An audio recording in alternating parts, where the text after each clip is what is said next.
Hey everyone, it's Wisconsin Shoe Guy here, and I wanted to talk a little bit today about shoes made in Mexico.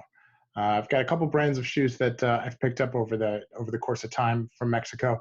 One pair of cowboy boots, a pair of plain toe derbies, and a pair of Spectator long wings. And Mexico has a rich tradition in shoemaking, specifically around Leon. I believe that a number of brands are made there. You see a lot of American companies like Cuero Boots, which is out of Houston, setting up shops down there, as well as a number of boot companies that are there. So it's a pretty big industry. They've got a lot of skilled artisans there, and I've been really happy with them. So let's get going. First, we're going to start with Cuero Boots. As I said, this is out of Leon, and I picked these up for a business trip that wound up not happening thanks to the pandemic.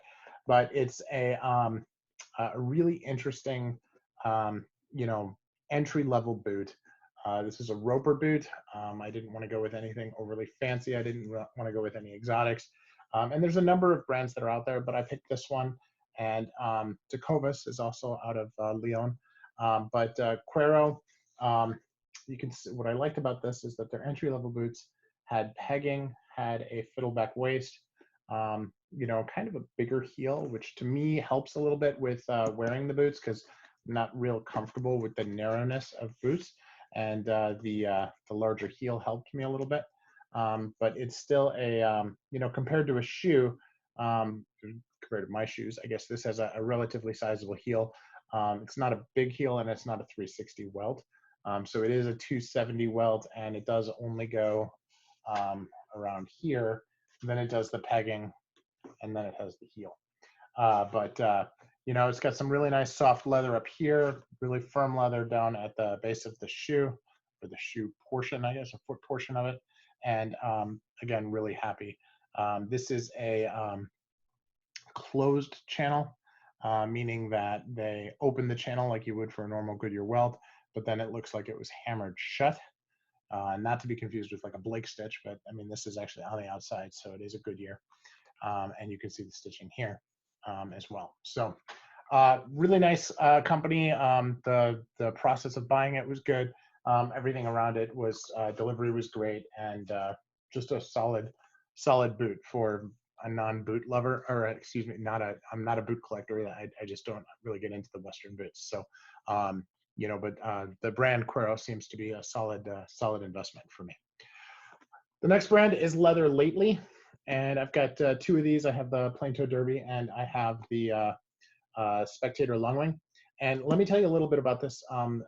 Gentleman who owns it came on to an Alan Edmonds group that I'm on Facebook, and said, hey, I've got this great good boot company. I'd really love you guys to, test it out, see what you think, and let me know. And offered us a fantastic discount for it. And so a number of us jumped on and said, sure, we'll give it a try.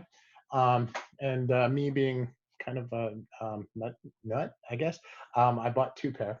But these are a different type of leather. This is pulled leather, which is similar to CXL or some of the rougher leathers. You'll see this more on boots, and you'll see this on what this is what I would consider a casual leather. So again, I'm not an expert, but I generally tend to look at the formality of shoes based on the leather type, more than I'm worried about like a difference between a derby and an Oxford. Oxfords are clearly more formal, but unless I'm wearing a tuxedo, I don't really worry about it. And as we all know, like the tuxedo shops all give derbies with the tuxedos, so it's all kind of moot anyway. But for pulled leather, generally a more casual shoe. They've done this really cool thing here where they've basically got a triple sole on this. They have a regular double leather sole, and then they added this toppy. But they did this at the factory, so they actually included an extra heel lift here as part of that, and so it's perfectly balanced, and really is, to me, is reminiscent of a triple sole that you would see from like a Grenson or even a Heinrich Dinkelöcker. Really, really good wide base, 360-degree welt. They come in all sizes and widths. They were very happy to do a triple E or a double E or a single E for people, and they also went narrow. So if you are looking for a variety of sizes, if you have a narrow or a wide foot, this is definitely an option for you. Leather lately, again, very solid shoe, and I've been really satisfied with it. The Spectator, this has got a lot of burnishing on it. So if you look really, really carefully, it is all this color. By the way, this color is seahorse.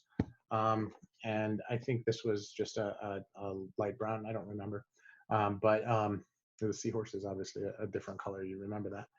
But all of this seems to be burnishing. You can see there's a little bit wearing away in the polish here. So I need to fix that. But the whole Spectator feel to this is something that you can take off or leave on or enhance as you go with your polishing. So again, more casual leather, but I've never had a Spectator before. I really like this. This is a very subtle differentiation line. The patina along the brogue lines is something that you see a lot of the patina artists doing, and I really feel like this is as a hand burnish shoe, something that I can keep up myself, provides a lot of flexibility. You'll see they have the wide American-like strap on the back, the broguing all the way to the edges, your typical gunboat fashion, but it's got this contrast sole. And I really like this contrast sole because this contrast sole to me says that it's more casual. Okay, so if it's a dark sole with a dark shoe, that's a little bit more formal. And this is a big visible sole as well, which also makes it more casual. It's not as sleek as a lot of your Oxford soles are. And with the rubber, it makes it really good as an all-weather shoe. So I can wear this in my wardrobe as a beater. I probably rarely wear these with suits. I would say it's more of a combination or a khaki thing. Excuse me. So, but great shoes. One thing I will say is that the eyelets, these really antique brass eyelets, they look really, really good, but they are very small. So if you don't use the laces that come with it, you got to make sure that you have laces with really, really thin nubs on the end. I'm sure there's a name for those. I just don't remember what they are. But like I got whisker laces. They're too thick. They'll never get through these. And these are metal eyelets. There's no like just forcing it or something like you would with leather. So, but really good shoes.